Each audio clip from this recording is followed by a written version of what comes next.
Thank you everyone for coming tonight. Happy that you have joined us this evening. And yeah, for those of you who are watching the recording, welcome. And yeah, we're glad you came, and we're hoping that you'll learn something tonight and move on. So as always, kind of a recap for what we've done. Sorry, I gotta step back. So coming up, I just want to talk about the next couple months about what we're doing. Again, continuing this whole certification program. So October 3rd, we're going to talk about snow insurance. So it's a big topic for everyone. So we're having Matt Galway come from the insurance market to talk about snow insurance. So kind of some interactive stuff. Matt and I have a presentation ready to go for you. November 4th, we're going to do of all the sessions that we've kind of done. So hopefully that'll be good. Again, bring a bunch of questions, just kind of highlight areas that we could talk about for each area. And then December 4th, we're also going to do a kind of wine and cheese. So more of a round table type questions. So if you have a question, a topic that you want to talk about, bring them, send them to Carrie. Carrie's happy to put them up. I'll come with some topics ready to go, but obviously the more feedback from the group is better to be able to do that. So that's kind of finished off the 2024 season. So glad everyone had a good summer. Glad to have everyone back. Excited to be here again and to talk about corporate finance. So, woohoo! Thank you for whoever said that. So. Yeah, those. Yeah. So the last one that we did was a bit of a dry topic, but thankfully everyone participated, and it made it easier for me as a speaker to be able to do that. So again, it's on the recording for you to go back and listen to. So learning objectives today from the book. Again, for those of you who have maybe never joined us before, we're going through this book here, the certification program, corporate finance management module. Does anyone pick these up lately? Justin, I think you said you picked some up, and it's really good. Adam, you said these are on video by now, right? So if you need one to do the test, how do you? The submissions to judge the criteria. Oh, to judge the criteria. Okay, all right. So anyway, so yeah, so I've actually really enjoyed going through these books. I had them, like I think I've said this to you before, I've had them. I got this in March 3rd of 2009 when I got my original books. So yeah, so I really enjoy doing this type of thing. And I'm passionate about the finance one tonight for that. So learning objectives tonight. So there's lots actually, like there's tons of information in this book. So we'll kind of, like I said, just kind of do highlights of it. But understanding income statements and balance sheet basics, most people that we work with understand kind of the income statement, but the balance sheet is a bit of a gray area, and not a lot of people know how to use it, how to read it, and all that type of stuff. So we're going to jump into that. Understanding key financial ratios that you should be looking at within your business. How to evaluate your current company's financial performance. Again, the numbers are just a scorecard. It just tells a story. What does that story mean, and how can you improve it?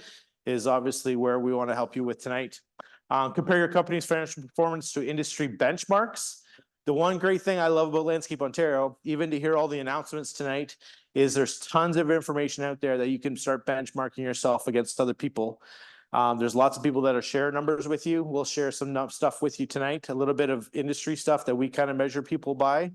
But this industry is amazing for sharing. So my brother-in-law, he's in the construction industry. They don't have any of this. They're in the construction industry. Home builders don't share any information.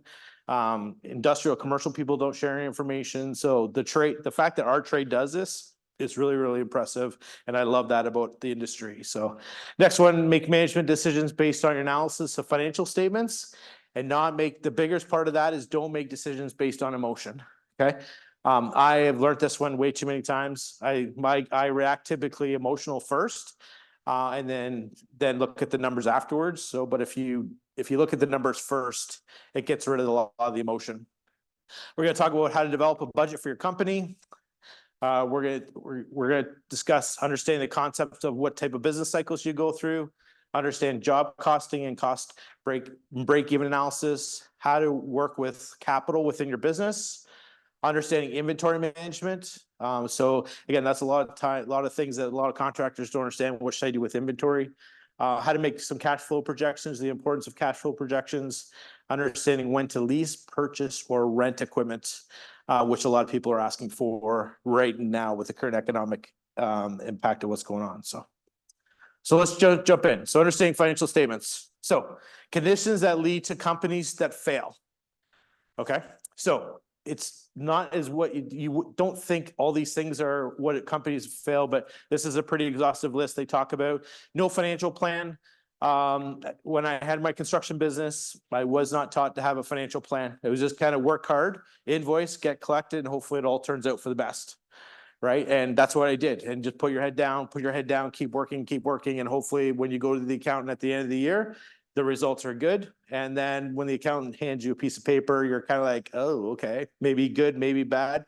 Not understand it. But to be able to put a plan in place is really, really important to be able to do that. And again, there's lots of people, I can help you with that. There's lots of people within the industry that help you put a plan in place.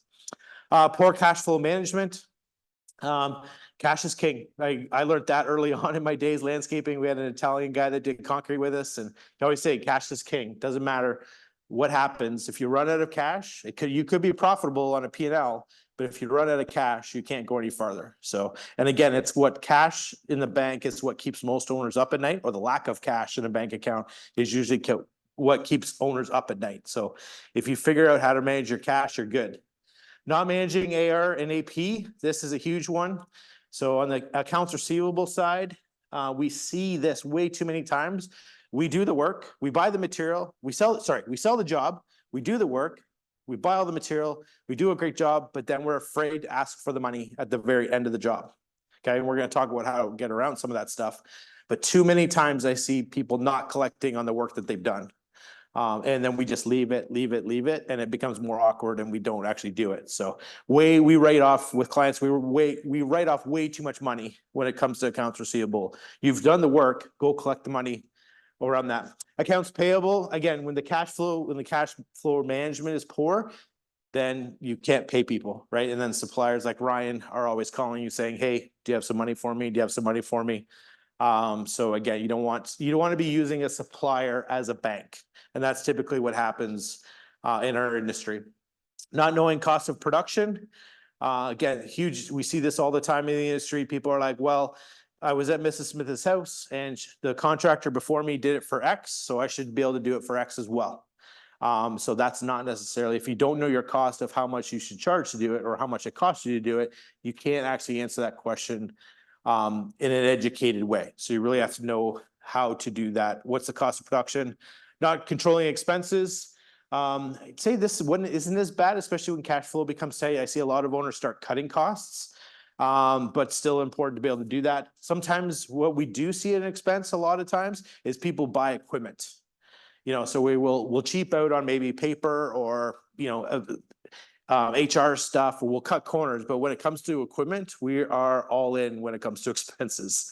We love equipment, we love iron, so controlling expenses in certain areas. Improper financing, that's really just like getting into a financing, a lending agency that charges a high % of interest.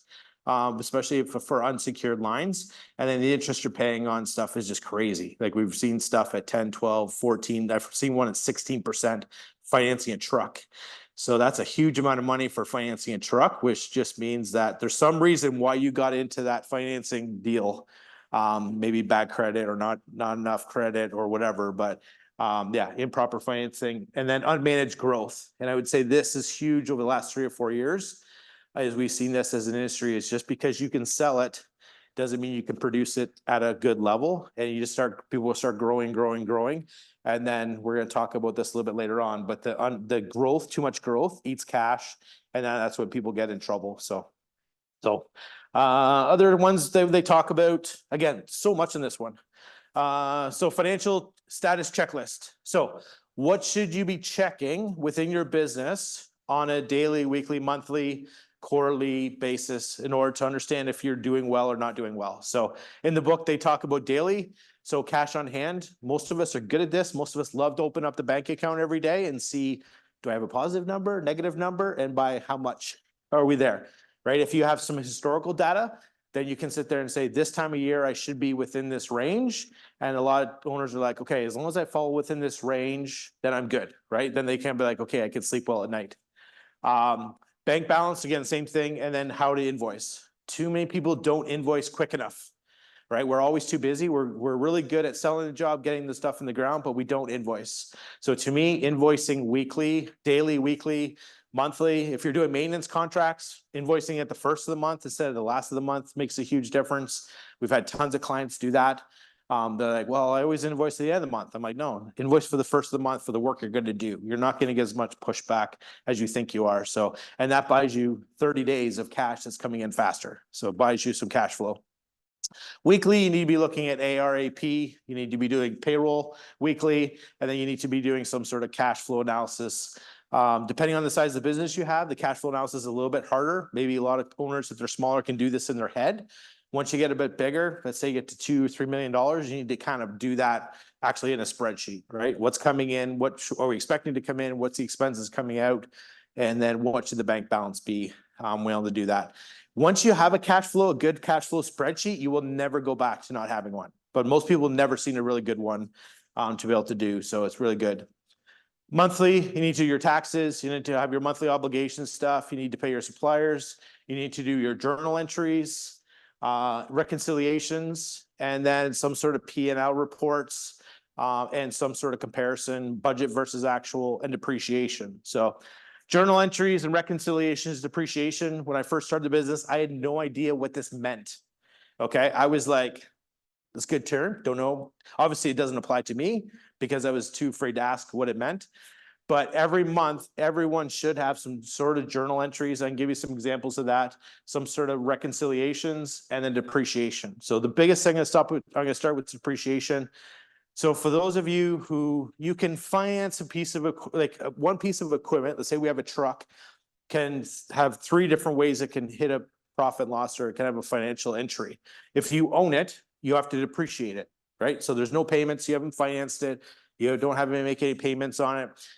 If you don't ask your accountant to put a depreciation value on that every month and put it into your P&L every month, it doesn't show that the equipment actually had any cost.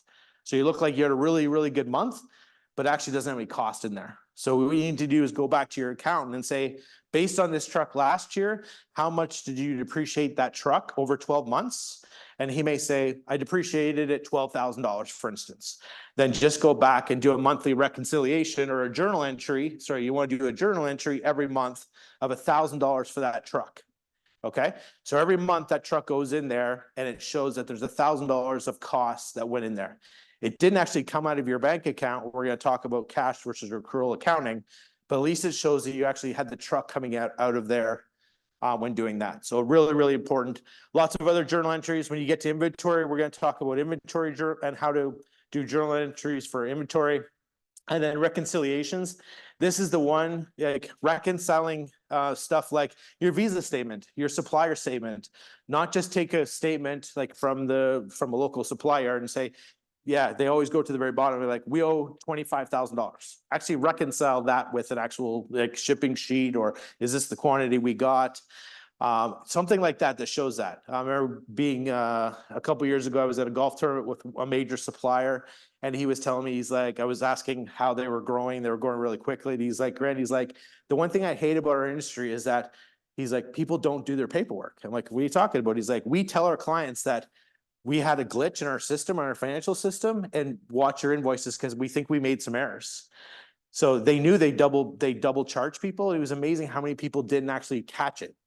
So because people were just too busy doing stuff that we actually don't reconcile that. So reconcile your bank statements, which is not something I would enjoy doing. Reconcile your Visa statements, reconcile your supplier statements, just to make sure. Those people are just like, especially suppliers, they're busy too. Their staff make mistakes. But if you don't reconcile it, then you're probably overpaying for stuff that you don't even know about. The other thing that's happening right now, and this is like because of the economy, one of our clients has a big lumber bill. Like they do a lot of woodworking stuff, and almost every week now, someone's coming in putting stuff on their account that they haven't bought. So, you know, the people at the desk, they're busy. They're pretty smart. So last one they had, someone came in and bought $22,000 of lumber. And he's like, if I didn't catch that on the reconciliation, I was going to pay for that, even though they have like a PO and stuff like that. So just be careful. And it's just someone just got busy at the desk. It wasn't their fault. It was just another contractor trying to scam not to pay for the bill. And the contractor got away with it. So So make sure you reconcile that. Profit and loss reports, just a basic income statement or P&L, whatever you want to call it. But just something that shows, here's the income, we're going through it. Here's the expenses. And then did we make money or not make money this month? And we'll go through that in a little more detail. Month to date is really good. And then year to date. So again, if you create a budget, you can sit there and say, we were expecting that we were going to lose money this month, but we actually didn't lose as much money as we thought. So that's a big win, right? Where some people are like, oh man, I lost money this month. So July, right? July was a 3-month pay period, correct? Or 5 if you do weekly, is that right? August was 3 pay periods, right? So most of us with 3 pay periods didn't make any money in August, right? Just because that pay, so much of our expenses go into that month.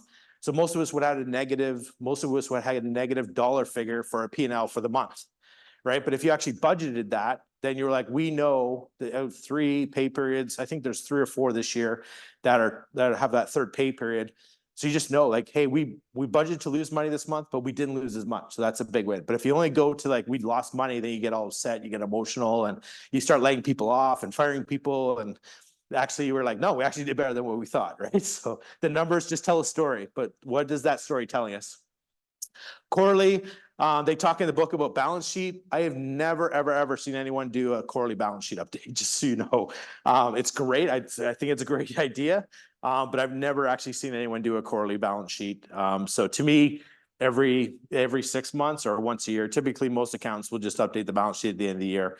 But you have to make sure it's updated. So stuff like if you buy a vehicle, sell a vehicle, any of those big things like that, you got to tell your accountant that that stuff has happened. If not, that stuff sits on the balance sheet. And we're going to talk a little bit about that more. So, okay, next one, GAAP. So the GAAP that's an accountant term. I can't remember what GAAP stands for. Anyone know what GAAP stands for? What is it? Generally accepted Accounting principles. Thank you. Awesome. Thank you very much. Appreciate that.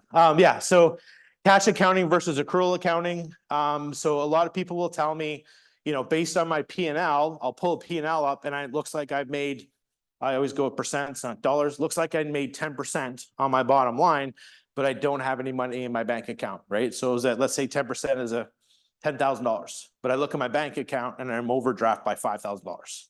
Right. So why is that? How do those two things, why don't they match? And most people would say that whatever says on your P&L should match your bank account, but that's not actually true. It never actually gets close a lot of the times.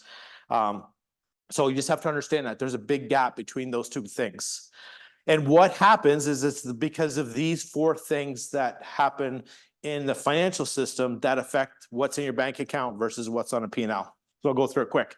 Equipment, we already talked about that. If you own a piece of equipment, right? None of that money is coming out of your account every month. There's no lease payment. There's no financing charge that comes out of that type of thing. But if you're doing depreciation properly, there's a cost there that should come out of your P&L, but it doesn't come out of your bank account. So right there, if it's $1,000, you're $1,000 off on those 2 things. Okay. The second one is income. So for those of you who do a lot of design build work, anytime you take a deposit, a lot of people make mistakes of putting a deposit and putting it into sales as income. Don't do that. You haven't earned that revenue yet. Okay.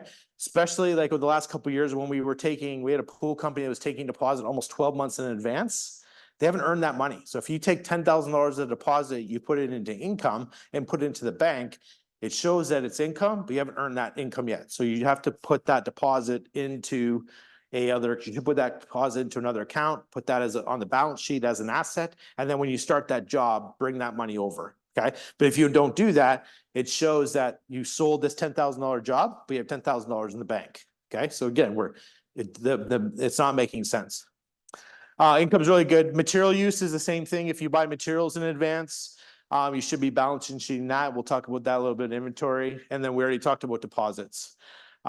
So again, it's not as easy as what we think, but it's not that hard once you understand it, but it's not as easy either. So you think being an accountant, it would be easier, but it's really, I think maybe they've done it to confuse us as small business owners. But once you understand it, you'll be fine. But again, just understand they will never match up. What's in the bank account versus what is on a P&L, it will never match. And we get that question all the time. We're making money, but how come why am I always running around when 24 hours before payroll having to collect money from clients? And that's because of the GAAP principles. Questions, comments on that one? Nothing? You guys got all this down? Perfect. Okay, so financial statement layouts. So again, you can name this whatever you want, a P&L, income statement, financial statement. People call it different things, but it's really just if you have QuickBooks, it's a profit and loss statement. All it is just really this. It shows you all the sales of what it is. And again, some good ways to be able to break sales up. Don't have sales as one line item, like have sales like maintenance sales, enhancement sales, design build sales, snow sales, like, snow contract sales, have some more sales line items so you can start separating out where your money's coming from. The next one is then you have direct costs, right? Which is kind of a gross sorry, I'm gonna you from this a little bit. So I'm gonna explain the way I want to explain, not the way the book did it. Then you have direct costs on that job. So it's just like typically direct costs for a lot of us is pretty much, if you on the basic side, labor, material. So who's ever something you can put towards that specific job. Labor is easy because we went to work on Mrs. Smith's backyard for the last 2 weeks. That cost can be allocated to Mrs. Smith's job. A lot of materials can get allocated to that job. If you want to do more advanced job costs or you want to do more advanced stuff, you can start putting equipment in there, direct costs. But to me, those are the two easy ones you should be doing as far as direct costs, which gives you some gross margin there. Overhead, which is anything that's an indirect cost. So if you have direct costs versus indirect costs, again, you can call indirect costs as overhead. I don't care it's the same term. Any indirect costs are really anything you spend that you cannot put towards a certain job. So truck insurance, liability insurance, rent, an owner's truck, owner salaries, office salaries, anything like that comes out, cell phone bills, anything that comes out that is the cost of doing the business, but you can't put towards a direct cost of the job is overhead or indirect costs, okay? And then the math is really easy. You have income minus direct costs minus overhead gives you net profit, whatever that number is, okay? So pretty easy layout. The next one we talk about is earned revenue versus unearned revenue. Again, if you're looking for a little bit more advanced way to do this. So when you have stuff like, we see this a lot in the maintenance world, when maintenance contractors come to us, if you are, let's say you're doing big commercial maintenance, okay?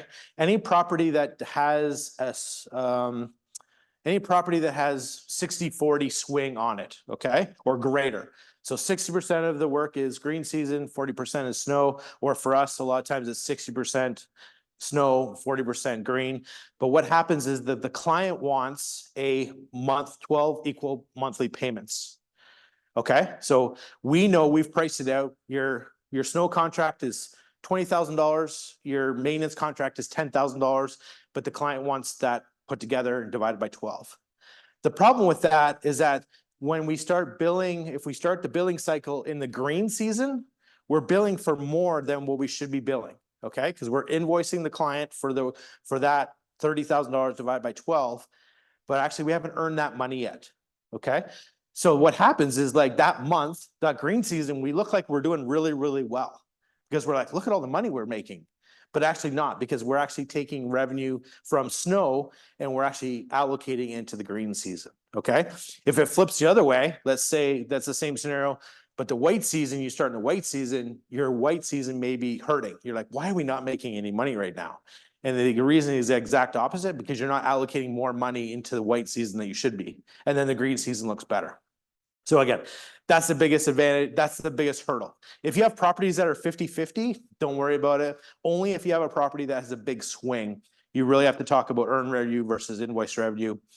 If you see any software, like if you look at Aspire or any software that's a little bit more larger, like $5 million and above, they're going to talk about tickets or earned revenue tickets. So like if you look at Aspire, they actually have a whole system where they'll put a value to every like grass cutting, every snowplow, every salting. And what they're doing, as soon as you do a grass cutting, they put a value of that, and the value actually comes into a P&L. But it's not actually the accrual P&L. Sorry, it is accrual P&L, not the cash P&L. Okay, so it's a little complicated, but again, so just if you have properties that have a big of a swing, you have to worry about that. So anyone have any properties like that are like more than 60-40? You guys have a couple of those, right? I think we've talked about that. So you guys have, Colin, you guys have a couple of properties like that. So again, when you're small, not that big of a deal. But again, if you get a bigger swing and a bigger property, you need to start thinking about that. Again, that's where it comes into going back here, right? That's where you can start doing, you can actually start doing some journal entries. Okay, so even though you've invoiced the client the 12-month evenly payments, you can do a journal entry to say to your accountant or who's ever doing it, please only put in 40% of this monthly thing into the P&L, or can you please put 60% of that dollar figure into it, right? So you can do a journal entry for that type of thing. If you use that word journal entry to your bookkeeper, he or she is going to love you for that. You look way smarter. You'd be like, I did a course. So that's how you can do those journal entries when it comes to that. So that's earned revenue versus unearned revenue. Same thing, deposits are unearned revenue. You should only take deposits and put it on the P&L when you've earned it. Material, same thing. If you're buying material, where it's help with that inventory. If you're buying material early, I'm gonna leave that. I get ahead of myself. I get so excited. Percents are more important than dollars. Okay. To me, if you do a budget element, I love the Element budget app. Shout out to Element, or anyone to use it, Element.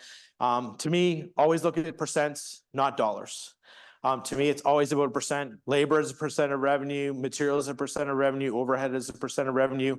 If you know those budget numbers as a percents, don't worry about the dollars. And we see this a lot with when the big payroll comes through, right? And they're like, oh my goodness, I can't believe we paid so much for payroll this month.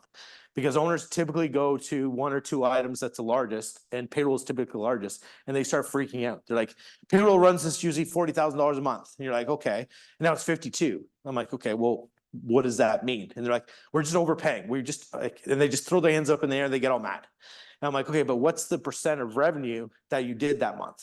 And they're like, well, it came in at 22%. I'm like, well, what did you budget? Well, 23%. I'm like, well, we actually put way more work in the ground to bring that percent down. So that's a huge celebration. Now, if the number's like 26%, then we didn't manage our labor properly. But you just got to understand the dollar figures, when it comes to the dollars, they're just emotional. Okay. So don't look at the dollars at as much as you do. As a coach, when we do this for clients, I ask all our clients, give me a P&L, and you can actually hide the dollar figures for me. I don't really care about the dollars. I just want the percents. And then I just look at the percents. What percent is off by 2 or 3%? And then I'll dig into that line. But if all the percents line up, it doesn't matter what the dollar is. Okay. But again, as owners, we get emotional and we do reaction and we do stupid things when it comes around money and around financials. So again, I'm number one culprit from it. So I'm speaking to myself here when it comes to that. Balance sheet. So again, this one's hard to understand as far as like explaining it. So I just took this one right from the book. I'll admit when I was trying to summarize it, it didn't make any sense. So unlike the income statement, the balance sheet does not report what happened during the period. Rather, it provides a snapshot of the business at a particular time. It includes the total effects of earlier decisions. So simple terms of it is the balance sheet gives you a whole point of from the start of the business to where you're at the last time you update it. So if you've been in business for 10 years, then it gives you a snapshot of the business health from day one to whenever you updated it last. A P&L automatically resets to zero either every month, like as you start a new month, or at the end of the fiscal year. Okay, so a P&L gives you a very short picture of what's going on. The balance sheet tells me the long-term health of the business. Okay, so a lot of times we've had a lot of people ask about private equity and all that type of stuff. A lot of times they'll say, send me a balance sheet. And they're like, why do you want to see a balance sheet? And they're like, that's all they're doing. They're just giving you a long-term health check of what the business is doing. The nice thing about a balance sheet, if you've had a bad year, hopefully, let's say you're in business for 5 years, you have one bad year, hopefully the 4 others will make up for that bad year rather than handing them a P&L from the year, that bad year and say, we didn't have a very good year. And you're like, okay, that's obvious, but the balance sheet will help you look at it as far as the company goes as well. So it's really good to understand that. When you go to your accountant, again, most of the time the accountant does this at the end of the year. Actually, just sit down with them and just say, can you just explain this to me? And we are going to explain a little bit of it here in this one. So really, it's pretty basic. It's just assets versus liabilities. So it's just one column versus the other. It's basic accounting. So your assets are at that snapshot. So let's say you update your balance sheet today, for whatever reason you're doing it today. It's what cash do you have? What cash is in the bank? If you have $10,000, $10,001 in the bank, it'll show $10,001. Okay. So that's cash you have. That's hardcore cash that you can take out. Accounts receivable assumes that anything that's owed to you is you can get that back. I disagree with this because we always look at accounts receivable, and anytime it goes over 30, 60, 90, even 120, the longer it sits on that accounts receivable sheet, the less chance you're actually gonna recover this one. So I don't like the accounts receivable number as a whole because it's actually not true, especially if you haven't updated this one. So I always go to sit there and say, if it's over 90 days or 120 days, the longer it goes on, I just cut every time I cut it in half, right? So it just at 90 days, half of that is actually collectible. 120 days, half of that other number is collectible. So you're at 25% because we just put it off and put it off. Dave, did you have a question? No? You were just stretching? You were just scratching your head? Okay. I was waiting for Dave to be like, that's wrong. So, yeah. So again, accounts receivable, there's no way they know that, but our industry, anything that goes over, again, get the stuff collected. We've done the work. We've paid out the suppliers. We've paid all the staff. We put the trucks together. Just go collect the money. It's your money to be had. But we struggle with this all the time.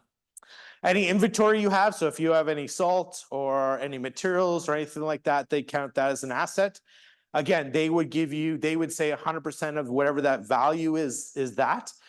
That's not really how it works. If I have salt in August and I need to sell that salt, I'm not going to get 120 bucks a ton for salt in August. But that's how they kind of look at it as far as that goes. So, and then any prepaid expenses. So a lot of times if you have really good year and your accountant says, hey, you need to prepay for the stuff, salt is another good one. I put a supplier, I bought some interlock in advance, and you can prove that, then that's called prepaid. So it assumes that it's cash that has gone to a supplier. Your fixed assets. So again, machinery and equipment. Again, there's ratios you have to worry about for leasing versus capital lease versus what's my other lease? Capital. Shoot, brain fart. Anyways, there's like two types of leases you can get. Again, any equipment that you own, that's on the balance sheet, so they'll give you a value on that type of stuff. Any buildings you have, that's pretty clear. Like it's just here's the valuation, this is the building you have. And then any land as well. So those are pretty straightforward to be able to do that. Any other investments and any patents? I don't think any of us have any patents. I don't know any landscapers got any patents, but some people would. So again, you can put a value on that type of stuff. So that is, again, at any one point, here's all the assets I have, right? And then we start to go and say, okay, now what's my liability? So now I have positive number. This is great. Look at all the money I have. And then you go the other column and go, okay, here's where I get stuff taken off, right? So accounts payable means, again, this is the money I owe to other people. They would assume that you're going to pay all that back. Current payroll. So again, if you have payroll taxes, depending on when you file, they see that as a liability, and that should go up. That should be updated fairly regularly for you. Accrued expense. We talked about that already. Current income tax. So if you have income tax payment coming out, again, if you have a good accountant, they're keeping track of that for you. And then current portion of long-term debt. So if you have some long-term debt that you've carried over, then that would fall in there as well. Long-term liabilities, again, same thing there. Shareholders loans. So if you've had to, we see this all the time. So if you've had to do a cash injection into the business for whatever reason, maybe you put in $10,000 to start the business out. That means that if someone buys your business, that $10,000 needs to go back to you as an owner, but it is a liability that's there.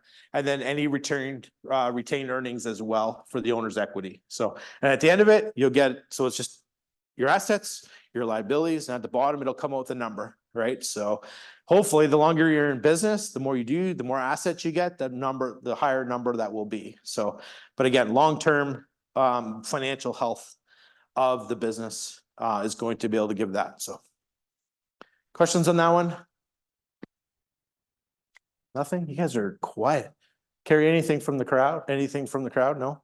No questions? Okay. Again, if you want to deep down on that, let me know. Managing the balance sheet. So again, it's a snapshot of all things assets. You have to produce a sale, how to have it paid for to get these things, liabilities versus equity.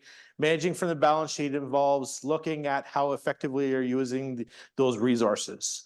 So again, there's a little bit of game playing here about how to be able to leverage some of that stuff. You know, even just like if you have a really good year, you have a bunch of, you have a bunch of profit. You know, the idea is that you want to reduce some of that profit creatively, so you don't have to pay the government that tax, right?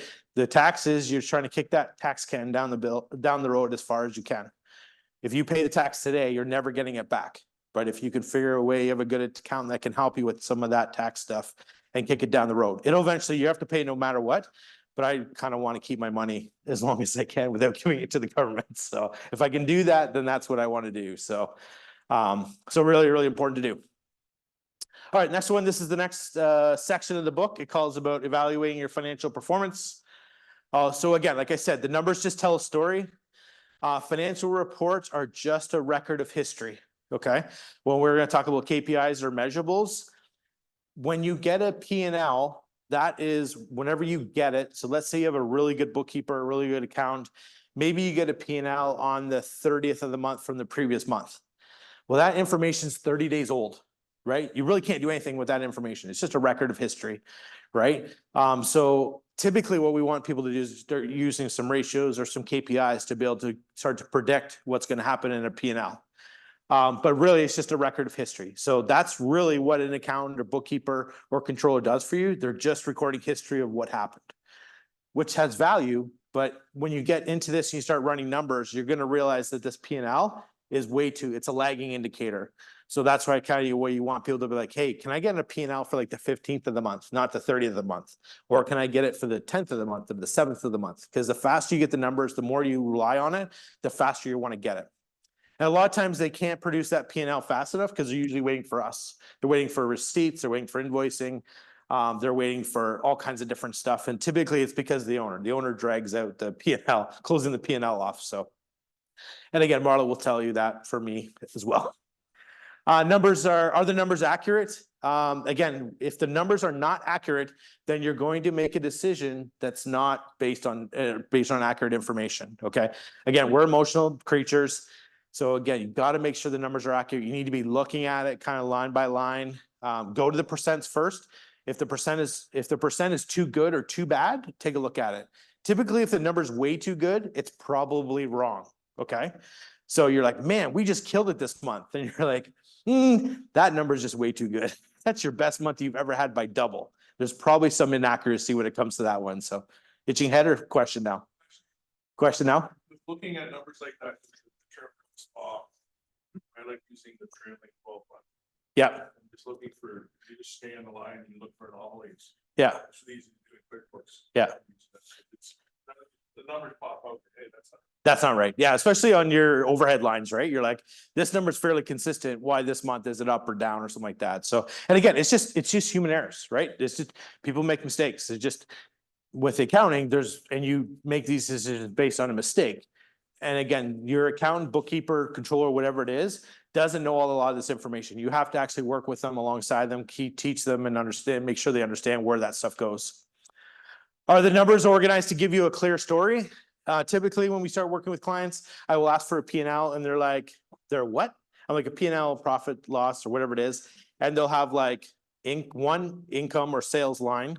And then they'll have like labor and everything's all mixed up, right? It's not actually organized well. And then you really can't tell a good story. So one of the first things we do is we change up the chart of accounts a little bit, show them what the chart of accounts would look like so you can start to get a good story. But again, the number at the bottom is always the same. The number won't change at the bottom, but it's how you sort it within the chart of accounts that's going to help you create a better summary of the data to help.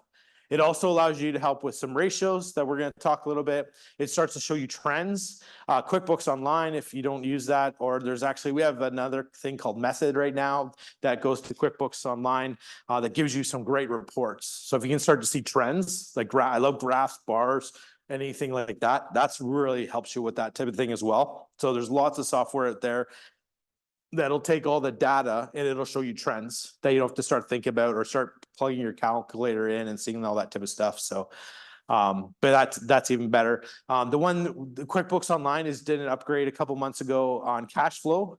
So if you actually there's AI now in QuickBooks cash flow. So it's actually getting smarter. So if you actually take 6 to 8 months to actually put cash flow in, like what's coming in, what's coming out, all that type of stuff, and it starts to learn that for you. it actually gets even closer. So you can actually just sit there and say, like, run a cash flow report for my business, which is really neat instead of doing it manually. But it needs a little bit, the AI is making it smarter, but it needs historical data to do that for you. So comparing business with others, again, we already talked about that. Look and see what's happening. Again, gives you a clearer picture of what the business is doing rather than just working all day, feeling exhausted, not knowing if we're winning. And it just comes back to it. That helps you with that. And then determining the next steps. So are we on track? Are we, like, even stuff like when we work with small businesses that are especially starting out, they say yes to everything. Like, we have to do yes. Like, someone wants to build a fence, we'll build a fence for you. Someone wants you to cut their residential grass, we'll do that for you. But then we'll cut your business grass for you and we'll do whatever. But at some point, as you mature in the business, you kind of have to double down and be like, okay, what are we really good at? And when we're really good at something and we can have the numbers to prove that, then we can actually start to make more money out. We become more efficient. But if you don't have data to do that, then you're never going to be able to make the next steps. Okay.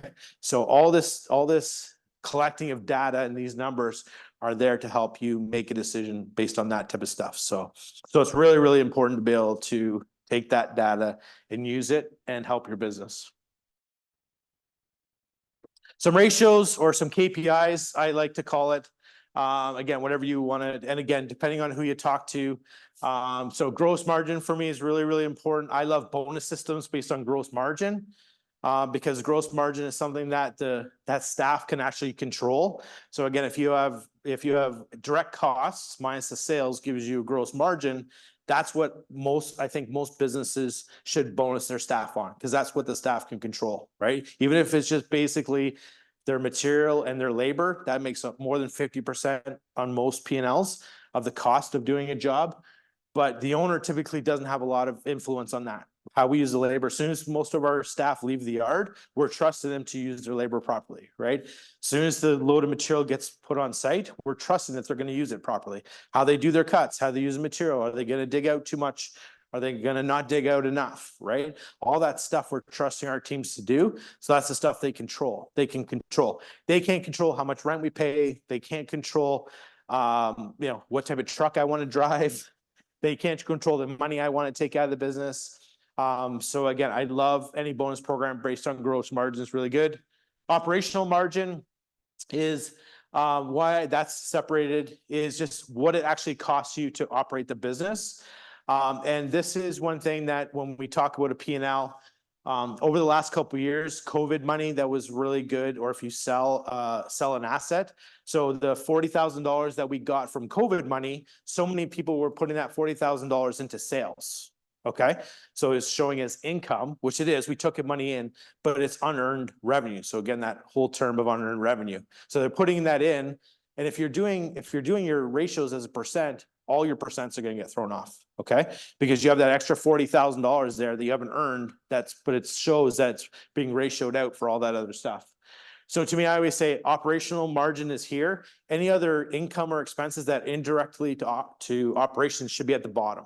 Okay, so you should have an operational profit and then whatever else you have. So if you sell an asset, you make $10,000 on a truck, it should go below the line as far as operational profit. You still took it in as revenue, but you actually earn that revenue like through operations. So physically, the staff did not do that work.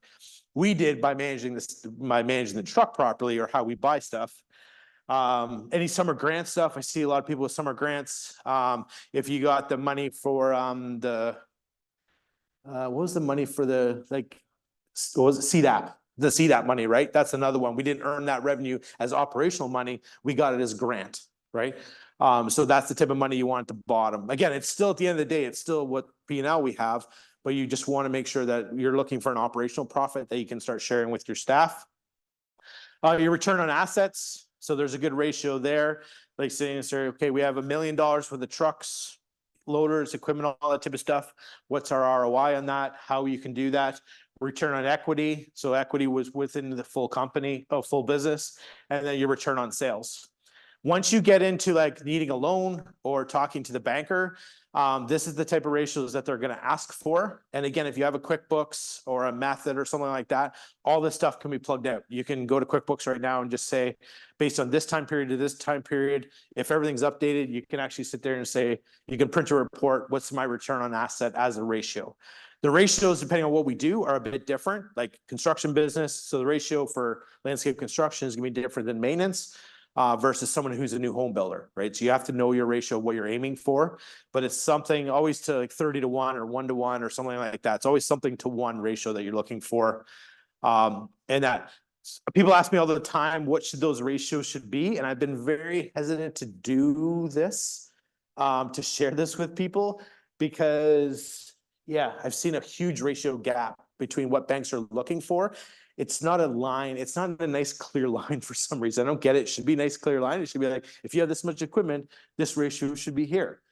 But we've gone through a bunch of audits with people, and then the bank will say, well, we don't like this ratio asset. And I'm like, okay, well, I did another lending institution. They like that ratio. But for some reason, depending on the financial institution or where you're getting money from like that, they want different ratios. So it's not as black and white as I wish it was, but I just haven't seen enough to be able to get those assets there. So if you do private equity, they're always looking at those ratios, anything like that. But yeah, typically you run into ratios when you're looking for more money, whether it's an operating line or something like that. You want to buy a business or other stuff like that. So questions on that one? Okay, next one is benchmarking. So again, I'm always, before you go write all this down, if you want this, I can send this to you. Typically, this is generalization for kind of Ontario, what we kind of aim for guys, for businesses. We've seen a 5% swing within these companies. So again, just kind of, you can use these as a generalization. But again, really what I want you to learn today, and again, it's just the numbers part of it. So total revenue, 100% of it. Typical labor is always fluxes with the type of divisions that you do. Okay, so that's why it's really important on a P&L to, if you can separate your labor based on the sales division, your percent's going to change. Okay, so if you just say as a company, we want 23% labor, but you do all these different things, you can see that if you're aiming for 23% labor in your maintenance division, you're never going to do it. You're never going to be able to get the quality of work that you need to spend on sites. The guys are just going to get frustrated. You're going to get high turnover rate, right? So it's really hard to do. But then if you do turf management, you can see that it's like down to 18, landscape construction, 22, 25, snow, obviously high equipment, high, labor low, right? And again, snow, there's a big swing because depending on the type of snow you do, if you have a lot of subs, that number needs to go down a little bit. So again, I'm just kind of, Dave. So these are numbers that we've collected. So do we just kind of, every time we see a P&L, I have a big long list. It just kind of, this is kind of where we've guesstimated where we do. So yeah. I did use LMN for a long time. Like that's kind of when I started using the LMN numbers, because we've seen enough LMN budgets to do this, but this is kind of where I've come from as far as that goes. So yeah. They're all over the place, right? Yeah. Now, the good thing about this is if you actually do a budget before this, again, you can throw my numbers out. It's good to benchmark it, but if you have a budget, it will tell you all these in your budget. Okay, so it'll tell you what numbers you need to aim for. Okay, this for me is just an education tool that you can sit there and say, like, for maintenance, your equipment should be around 16%, materials around 1%. Typically, you don't do any subcontractors in maintenance. Maybe you do some turf. If you do some turf, then let's say you put this up to 2%, then this number needs to come down by 1% or something like that, right? So again, that's what I'm saying. I'm always hesitant to throw these numbers up, but I'm using it as an example. Again, total cost of goods sold. Again, equipment, material, subs. This is, again, if you're going to do some sort of bonus program, it should be on this number. Okay. Gross profit, and then your overhead. And again, you can break out overhead, and we've got broken out, like you should use 2% for marketing. You should use like 3 to 5% for rent or leases and stuff like that. But typically around the 32%, and then kind of the net profit. Okay. Again, if you don't break this out by division or by service, whatever you want to do, then these are all over the board. Okay. If you have a QuickBooks, these things, and again, I've learned this lesson the hard way. In QuickBooks, or when you talk to your accountant, they call these things classes. Okay, we call them divisions or profit centers, whatever you want to call. This is a class for your bookkeeper. So if she's saying, can we set up, if you say, hey, can we set up classes? They're going to know what you're talking about.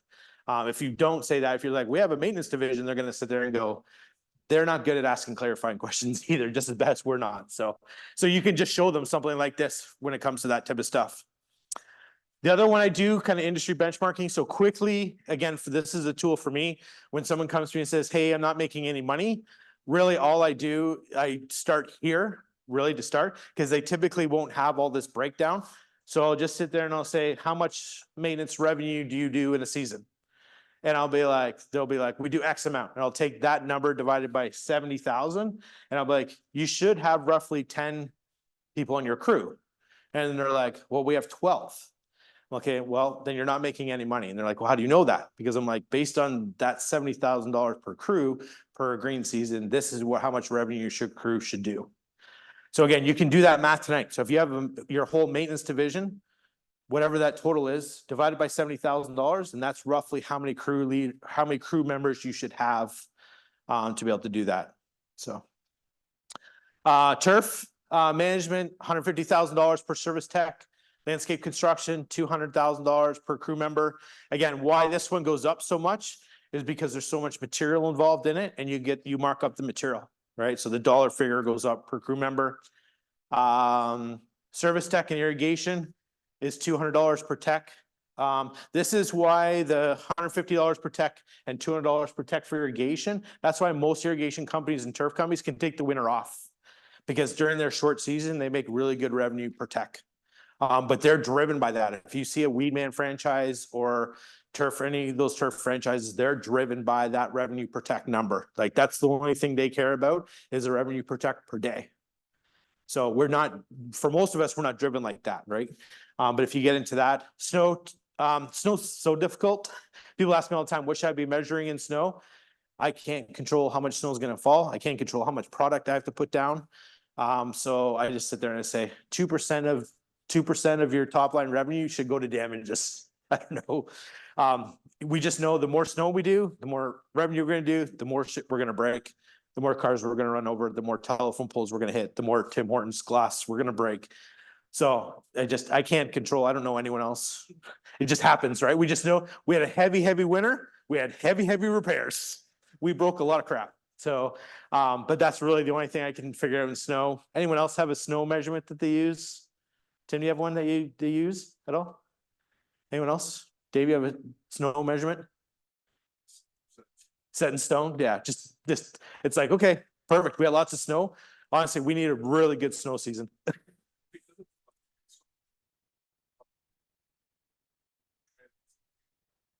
For snow, yeah, because we can't control it, right? So,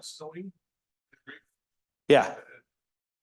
Yeah, things change. So I always like the material. Again, you can go up. Yeah. Oh, sure. Yeah, forgot. I'll just give it to Dave. People at home will be able to hear Dave, and he's making some good points.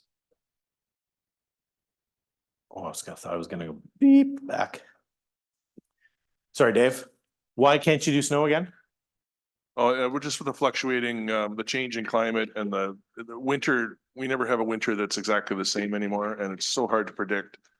So it's really hard to come up with those solid numbers that, and in region by region, they're different. Yeah. The way I do like material stays pretty consistent. So on snow around 10%. So if you're using regular rock salt bag material, 10% is pretty typical. That should pretty much you can count on. Guys who are using liquid, we've seen guys down to about 5% on liquid because the cost savings is so great. But again, you're going to know that's going to go up, right? So that 10% is something I always aim for to be able to do that. But again, typically you can't do a P&L for snow until the end of the season. Like, because you could have 2 months of no snow and you're like, hey, we're just killing it. You get nailed in January, February, and then you're into March. So don't panic on snow. It's the end of the year. And to me, I always want 5 years of snow average. Because again, 1 year we got a whack load of snow and we're like, yes, we've hit the jackpot. Next year, like last 2 years, we've had hardly any snow. We have all this equipment sitting, not working. We're paying for it. The client's not paying. The client, we need snow. Most of us build our businesses around actually snowing. So let's pray for lots of snow. So anyways, So snow's there, property enhancements. Oh, this is my pet peeve. I'll tell you my pet peeve. If you do maintenance right now and you're not selling maintenance enhancements on properties, you're missing out on so much margin and so much profit. We see so many companies that do maintenance and they do landscape construction, but they don't do the enhancements. And typically, I'm probably going to raise this one, I think, probably to 25 or even 30. But there's way more margin in doing enhancement work than there is actually landscape construction. There's way less risk. The jobs are shorter. They're typically the client's not getting 3 other quotes. If you're mulch, you really can't screw up mulch, or plant a tree. But when you start doing $150,000, $200 backyards, there's a lot of stuff that can happen and get screwed up. So that the other thing I love about maintenance properties, the ratio I use is if you do commercial maintenance, for every $1 in contract you do, you should do 50 cents in enhancements. If you do residential, you should dollar for dollar. Okay, so every $1 of contract you need to sell, you should be able to do $1 in enhancement upsells for that type of client. So, and that's a great client.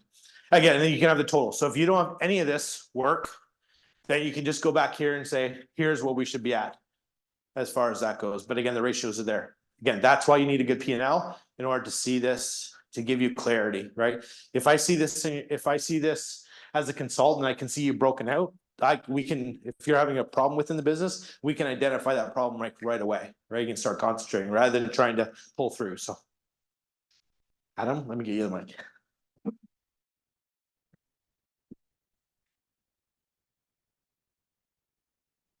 Sorry, I just need you to clarify those numbers that you said. The dollar for dollar versus whatever that percentage was. So if you have residential maintenance, okay. So if you're typically mostly residential, every $1 you have in base contract, your weekly visit, all that type of stuff, you should be able to sell $1 in enhancements to those clients. Is there a difference in the size of the residential maintenance contract? Not really. No. No.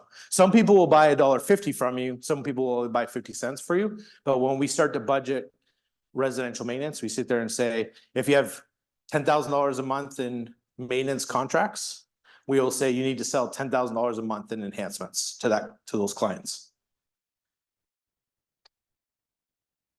I need some more insight from you later, I guess. Do you understand the ratio or no? I do. Yeah.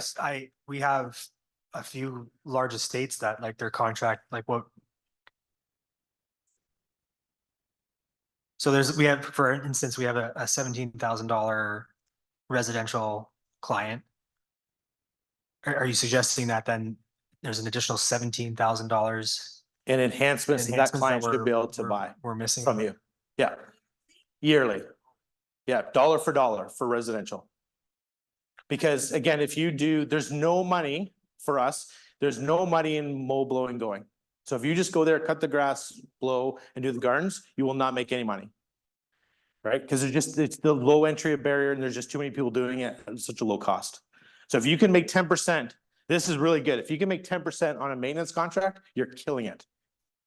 But why would you not? This same client you already have will spend another dollar for dollar for you at 25 to 30%. Okay, but we get way too busy concentrating on this dollars and not going after the maintenance contract. I can help you after this. Yeah. But again, some people will spend $2, some people will spend 50 cents. On the commercial side, over and over again, 50 cents on every dollar if you do it well. This is where like a client, people say to me all the time, like, when do I hire a client care person for my maintenance division? I always go to this. I always go, based on this maintenance contracts, how much enhancements have you sold? We see 10 cents on every dollar. I'm like, if you put that client care person in there and they can get you to 50 cents, they bought in their salary 5 times over. So it's really easy to justify that person when you can start to do that. But the other thing here too is that some of those enhancements are already built into your maintenance contract. If they are, you have to separate it out for sure. That's a good point. Yeah, because he was sort of numbers Yeah. here. So if Your you, enhancements might already be in your contract. yeah, On the one that I'm considering, it's not. He has, I'm just wondering. Yeah, that seems like a longer conversation. yeah. If you sell a contract with mulch, right, you need to pull that mulch out, right? And again, this is where you have to do the bookkeeping. Annuals. annuals, anything like that, anything that's not your weekly maintenance, this is where you have to do the bookkeeping, right? Because right now, if you don't separate this out on the financials, all your annuals, mulch, all that type of stuff is in this revenue line right here, where it shouldn't be, right? It should be over here in your property enhancements, right? If the data is not clean, I would come in and be like, this is the number you should be at. But you're like, well, I forgot to tell you that there's an extra 10% in here, right? So again, you need to separate that out. So makes sense? But yeah, that's a good point. Thank you very much. So I'm still thinking it's still going. Yeah. That's the wow factor. Yeah. Is that the big takeaway so far?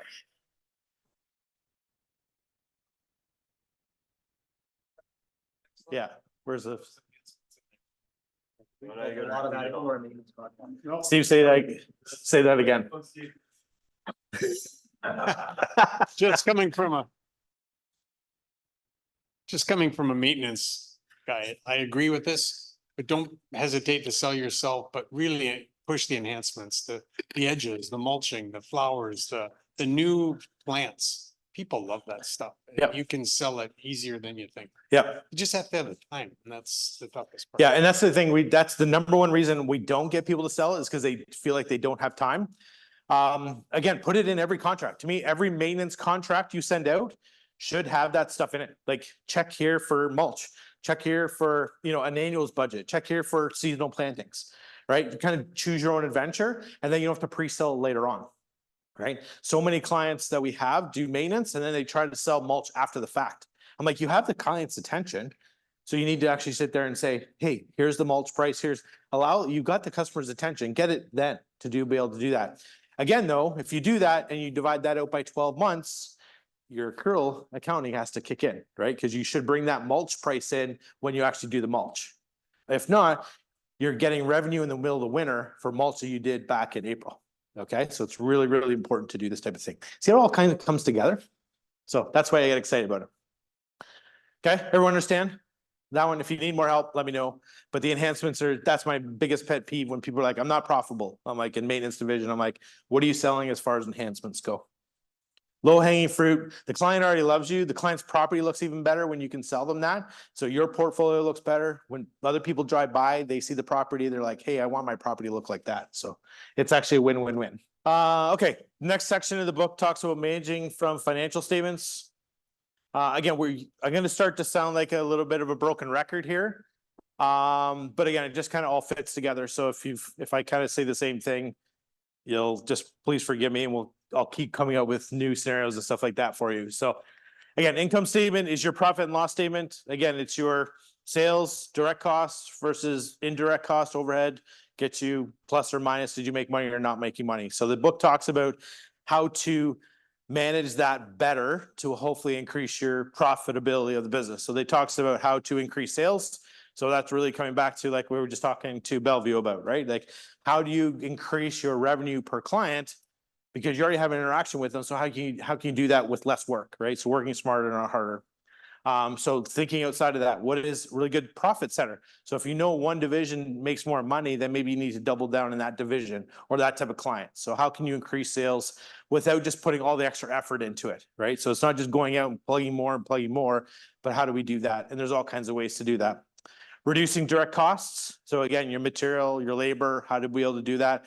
Labor, again, we pretty much as an industry, we sell labor, right? So managing the startups, the shutdowns, how to job cost, all those type of things to allow your team to reduce costs.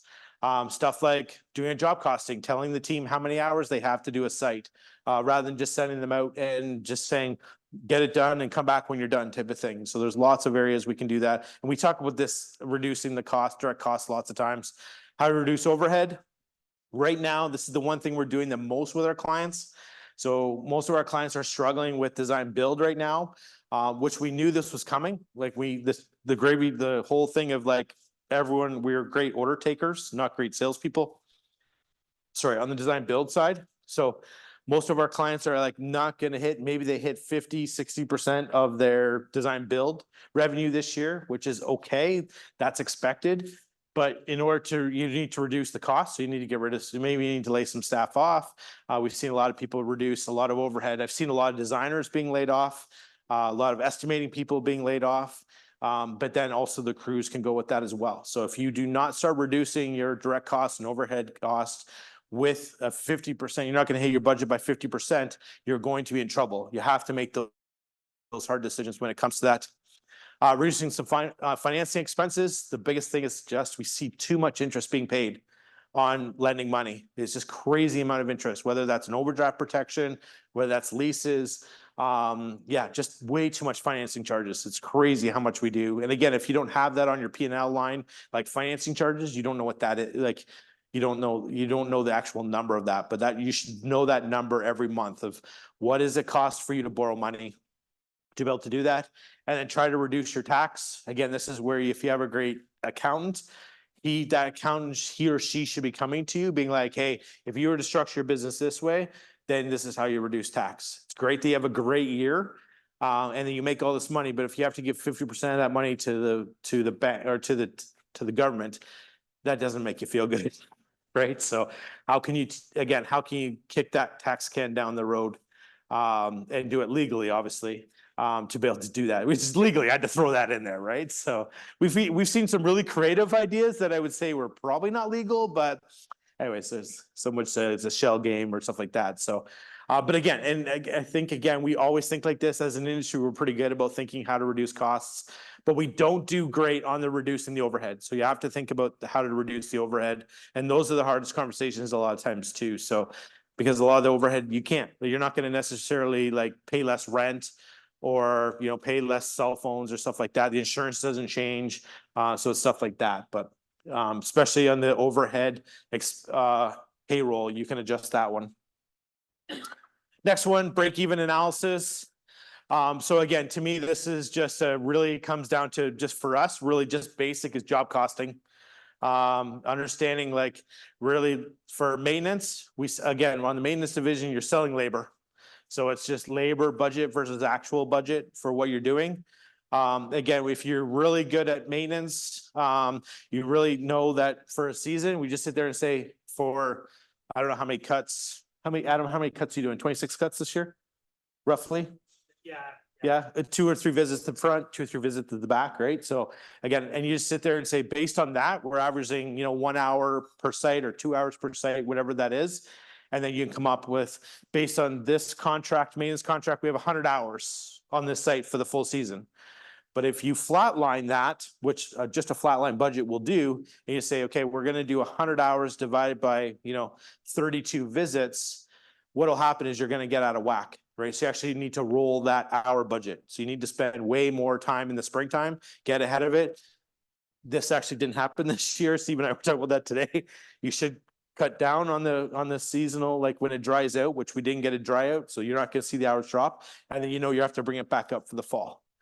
Right? So many people just do a flat line and then they, like I said, they don't get ahead of the maintenance. They don't spend enough time there in the spring. If the weeds gets away on you, you're never going to catch up with the weeds. So again, rolling that labor budget. Materials versus actual, we talked about that again on the design build side. The equipment, what does it cost per day? A lot of our guys will say, here's what I need revenue per day to keep this excavator rolling or keep a 550 rolling. The maintenance, again, it's pretty basic. Like it's rolling every day. That type of stuff's rolling every day. But on your design build side, it's like, what is the minimum amount of revenue we need to do to keep 550 with a trailer excavator skid steer going? We need to know that number. You should know that number roughly to keep a crew going. And then overhead as a percent of revenue. So as your sales come down, that overhead percent of revenue is going to keep up unless you can adjust it. But again, just getting that break-even analysis, design build, to me, every job needs to do a good job costing. Again, you can do just basic job costing as far as labor and material, or if you can count the days of equipment. Hey, we estimated that we're going to have an excavator on the site for 5 days. Was the excavator on site for 5 days? Or was it on site for 10 days, right? Because that 5 extra days with that excavator has a cost to it. Maybe it didn't go to someone else's site, but at least what was it allocated to that site to be able to do that? Again, pretty basic for the job costing part of it. If you can do it just rough and quick. Again, QuickBooks, if you put it in as a job in QuickBooks and you actually allocate it, it'll actually produce those reports for you. But you actually have to, you actually have to give your bookkeeper, accountant, data entry person like some actual numbers and actually tell it where it should go, where that cost should go. So Element, anyone using Element job costing? How's it working? Good, pretty good for what it is. Yeah. Okay. So yeah, because I think that was new this last 12 months, I think, right? So, oh, microphone. Where'd the microphone go? Oh. So in order to use the Element job costing, you have to invoice your jobs through Element. Element, yeah. But we don't, but what we do is a internal invoice, and then you've got the income coming from the job, and then all the costs go against it, and it gives you some really good information. Yeah, good. Okay. And it's like to the day. To the day, yeah. So as long as the guys are doing their clock in and clock out, tracking materials towards that job, it's Well, doing that. the materials on some stuff like enhancement stuff, if you're gonna do it through maintenance, that can go directly in. Yeah, But we just have all the job tickets coming in at the end, or the material tickets coming in at the end of the day. The next day, their input, and we know the next day how you're doing on a job. How we are on a Yeah. job. Good. So even better, crawl, walk, run. If you're not doing it all, do it a week or two later. That's crawl. If you're walking, do it at the end of the job, like right away. If you're doing what Dave's doing, that's like, if you do it day by day, then it gives your crews a better way to be able to produce that. The other thing I like about doing it day by day is it catches any extras, right? Because if you're looking at it every day, you won't forget about it. You're like, oh shoot, that number seems to be off. Why is that? Well, we actually did an extra, and so many extras don't get billed. I hate when people say, oh, we do a lot of time and material jobs, because I fairly regularly, 80% of time and material jobs don't make any money because we forget information before we bill the customer. It's awful. It's crazy. It's unbelievable. You think every time and material job should be profitable, but it's really not. So I'll get off my soapbox about that one. I have a lot of soapboxes or pet peeves I have. Okay, so pricing models. Actually, I actually had to, I'm going to read these because the book does a really good definition, and this is kind of new. Some of these are very new to me. So I was kind of like, I figured out. So markup pricing, the book says markup pricing refers to the pricing strategy of taking the cost and adding consistent markup to that cost. So I think looking at that, you see a lot of people like with plant material, they're like, we do plant material times 3. Like, a lot of people will say that. So they just have some sort of equation that can do a rough estimate instead of like a time and material actually building a quote. They'll just have some sort of ratio in their head. If you do something over and over again, like if you're doing concrete, asphalt, all that type of stuff, this is one easy way you can do that. You can mark it up by a percent. But for us, there's just so many variables, especially a design build world, that it's hard to do just a straight markup pricing model for that type of stuff. So penetrating pricing is really just coming in, probably the worst thing that could ever happen into an area. So it's like, it's a contractor coming in and wanting to make a mark. So they'll kind of lower the price for a certain period of time in order to get into the market. And then once they're into the market, then they'll start to raise the prices. Obviously, as an industry, that hurts us as an industry, because the people that have had that job for maybe 3 or 4 years, they're not going to lower their price typically to get that, right? So not great market strategy, but it does work, obviously. Price skimming, I actually had to read this one. I didn't really understand it. Price skimming strategy sets the price at a higher level because the product or service is new into the marketplace. So it's just saying, listen, if you have a new product, I guess, then you can afford to charge more for it. Maybe it's a specialized product or something like that. So again, in the industry, I'm not sure we have very many new products out there. But again, if you have something unique, I would say liquids is the closest thing I can think of for this. We have a lot of people that are actually charging a premium for doing liquids on sites rather than rock salt. So we have some customers that have done a really, really good job with that. It's a lower product, a better product, but they're actually charging the client more for it. Because they're just really good salespeople and they just understand the value of that and how it benefits the client. So that's the only thing I could think of for the price skimming. All the leader pricing is probably what most of us do if we don't know our numbers. I've sat in too many kitchen tables or across from a property manager, and the property manager says, the other 3 contractors can do it this, can you do it for this? Right? And we're like, I want the job, then I'll do it for that. So again, they're just they're coming up with a number. and figuring that out. I remember the first time I did this, I got caught on this. I was sitting across from a table. It was a husband and wife, and I was getting some coaching and from another contractor, and it was a pool contractor, and him and I were sitting in the room together. We were kind of doing the backyard together, and the lady was like, well, the other pool contractor could do it for this. And he was like around the ball. He's like, if you can show me that number, I'll match the number. And she's like, well, I can't actually show you the number. And he's like, well, then I can't do it for that. So she was just BS. She was calling his bluff. And he was like, no, great. He's like, these people do this all the time to you. And I'm like, I believe them. Every time that person would say that to me, I would believe it. And I would lower my price to do that. And he's like, no, if you can prove it to me, I'll match it. He's like, he said he's only been caught like once or twice where that's the actual number. But he's like, most of the time I call their bluff. So again, just got to be confident. If you know your numbers, then you're confident to know that you don't have to do that. Variable pricing.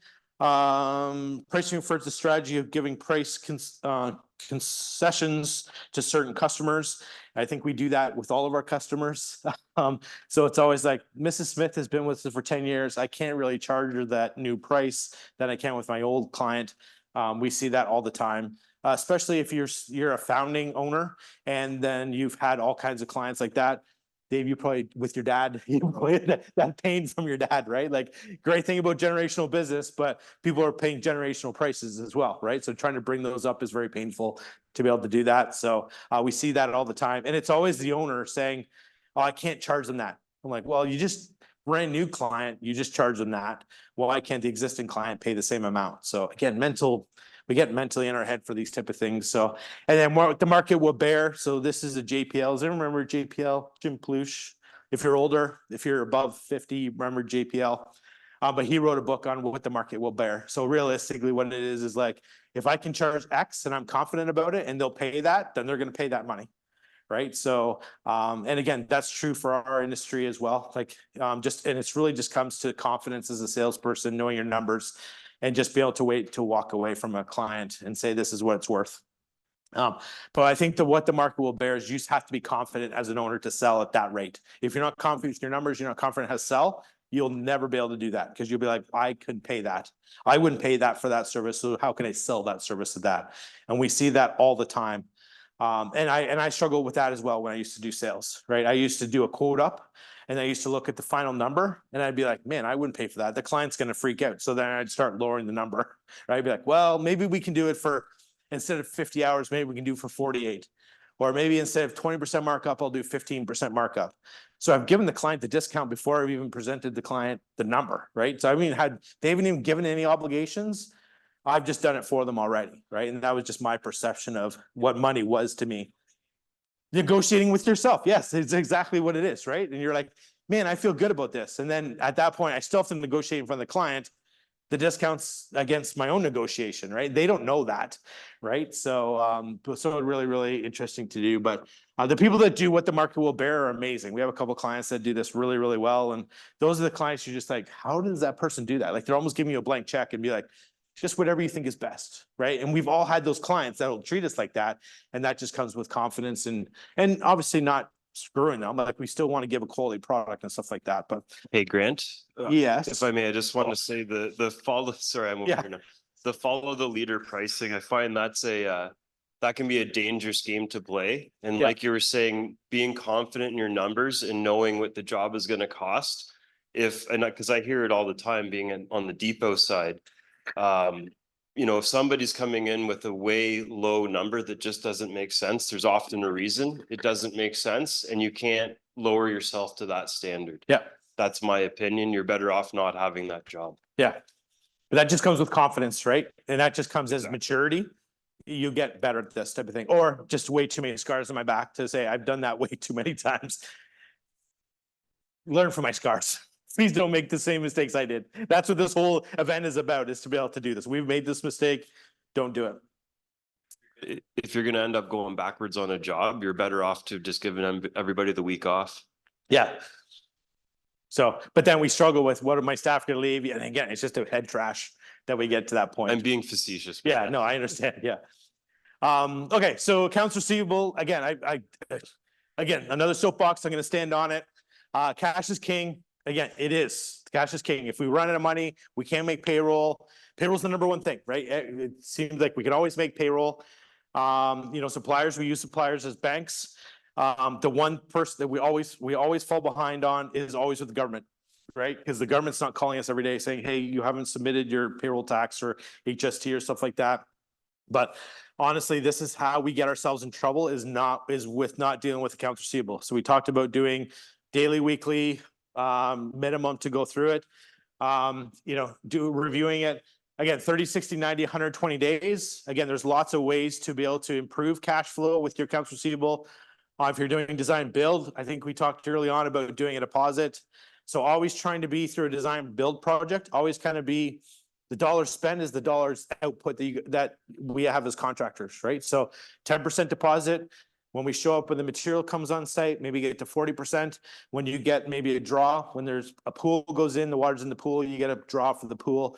So just making sure there's lots of draws along the way. So at any one point, you're not upside down, right? You're not way out because that changes the power dynamics huge. And that's when, again, that's when we become sleepless nights is that when we have a job that goes sideways, it always seems to go sideways when we haven't collected enough money. And then you're like, holy cow, we start making stupid decisions then.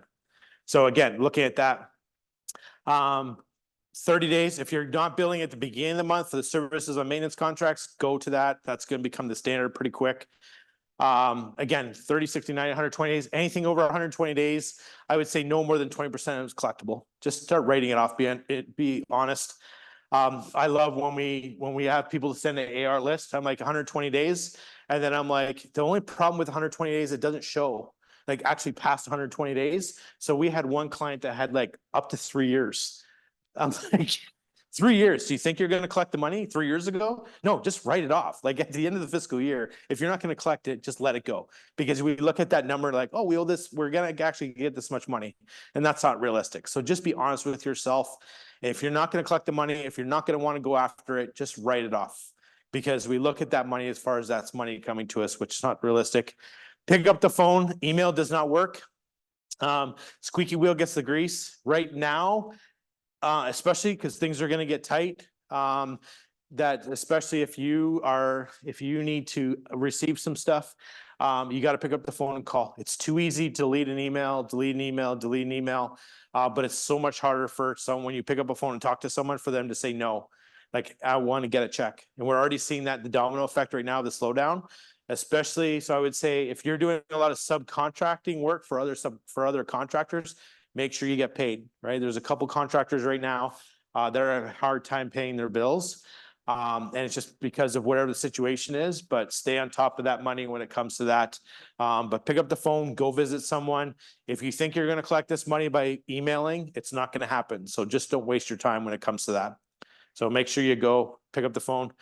We've actually gone, I've had to go to someone's office and just sit there and wait and just say, I'm waiting here until I get a check. It's amazing how fast the people will give you a check if you get them out of your office. And I've had to do that. I'm just like, yeah, I'll just wait. I have nothing else today. It's 8 a.m. You tell me when I can leave. Right? So yeah. But again, cash is king. We don't want to run out of money. Material.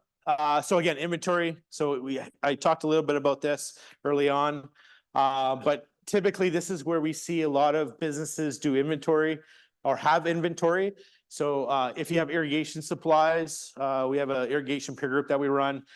Most irrigation companies buy most of their material up front, so they'll get it delivered in January, February, and they buy it for most of the season. So they're purchasing that all at discount rate because the irrigation suppliers want that. But you're prepaying for that money in advance and you use it, right? But if you put all that expense into February, when you get all your irrigation parts, then it looks like you're playing catch up the whole time, right? So every month you want to kind of do some sort of count and say, here's how much material we still have left in the site. Here's how much we've used, and then bring that difference into a P&L. Plant material, if you have some sort of growing operation, that didn't sound right. If you have a nursery, grow up was probably not the correct term. If you have a nursery or holding nursery or something like that, this is a good way to be able to do that. If you grow plants, like if you have a tree farm, probably not, it's not an inventory necessarily. Most accountants won't treat it like this. But if you dig baskets, put it in some sort of nursery, they would count this as an inventory. And then you can again, balance sheet, reconcile it at the end of every month, do the journal entries to bring that money into it. Pool equipment, this one was huge from our pool contractors. Guys were buying pumps, like 10, 15 pumps at a time, and putting it into stock because they were afraid they weren't going to get it, right? So they laid out that cash, but then maybe the pump, they weren't going to use that pump till October and they bought it in the spring. Again, that's part of it. It's inventory. You need to account every month and say, hey, we used 2 pumps this month. Take that off, take those 2 pumps off the balance sheet, put it into a P&L as a direct expense for that pool that you put in, and then you can do that. Ice control products, most contractors have, if you have a salt dome, it's full of salt because they didn't use salt. You guys have probably full of salt right now. If you want a great inventory, buy salt right now because salt is not dirt cheap, but salt is cheaper right now than it has been. Sorry, I didn't mean to give John a shout out there, but yeah, so like most people right now, well, you can buy salt fairly cheap right now because everyone's trying to get rid of stock. No, the discount on salt's gone. No, man alive, why not? Sorry? They're pairing to store, right? So yeah, so again, that's something you can buy in advance. Typically for most companies during the winter season, I don't do an inventory count of salt just because you're using it constantly, but I would do a count at the end of the season. So if you at the end of the season, you know, April 15th and you got 20, 30, 40, 50, 100 tons sitting there, then go back to the accountant and say to them, we have 50 tons worth of products sitting here. Please take that direct cost off of a P&L, put on the balance sheet for it. And we're going to, when we start to use that back in November, December, January, whenever the winter starts, then bring that money back into the P&L. Okay. So again, you've already paid for that salt, but it's actually classified as inventory. So it helps you with your P&L and helps you with your taxes too.